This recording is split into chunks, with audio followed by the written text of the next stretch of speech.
आपको कितना चलेगा? आज हम सुननी है चलत रहे वाह वाह वाह यही पर चली चंदन एक और यार जिला के रंग दरवा रीतिका एक और यार जिला के रंग दरवा होगा कि हम तो सपना देखनी है दोनों बेयास के हसुर के सुते जो बयाना के तारे हसुर के सुते जो बयाना के भीतर तब सत भतरी बनल पवित्र तब सत भतरी बनल पवित्र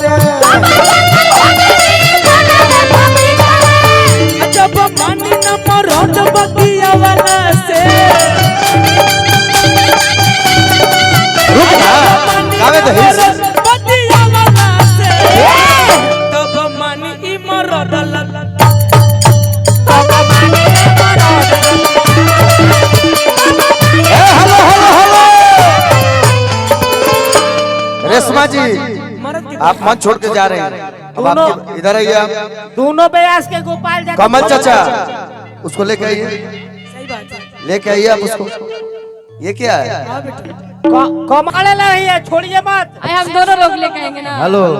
चांस देने का मतलब कि हम लोग को उल्हा मत कीजिए अरे नहीं जी आप ऐसा नहीं जी जवाब दीजिए उन लोगों का ना छोड़िए हम कह रहे हैं आप दोनों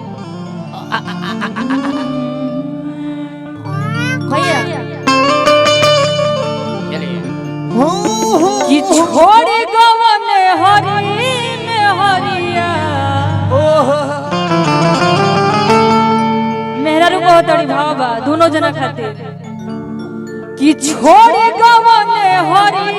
में हरिया कि जनी जानो करिया कर रे जनी जानो करिया कर रे छोड़ गवन हरी में हरिया छोड़ गवन हरी में हरिया जनी जानो करिया कर रे जनी जानो करिया कर रे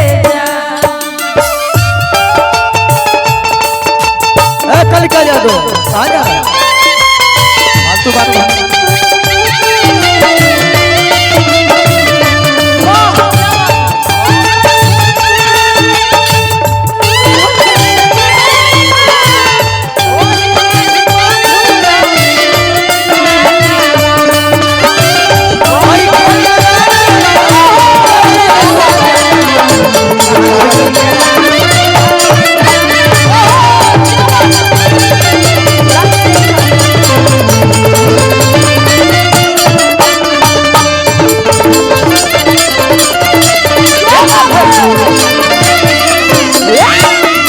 भैया कि ले अइला गवनाया बही और छोटू बा खेलवनाय राजा बाबू तू राजा जय राम विदेशवा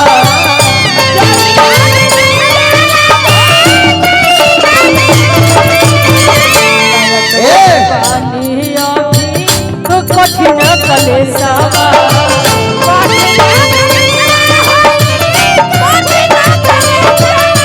आप जिसका गीत गा रहे हैं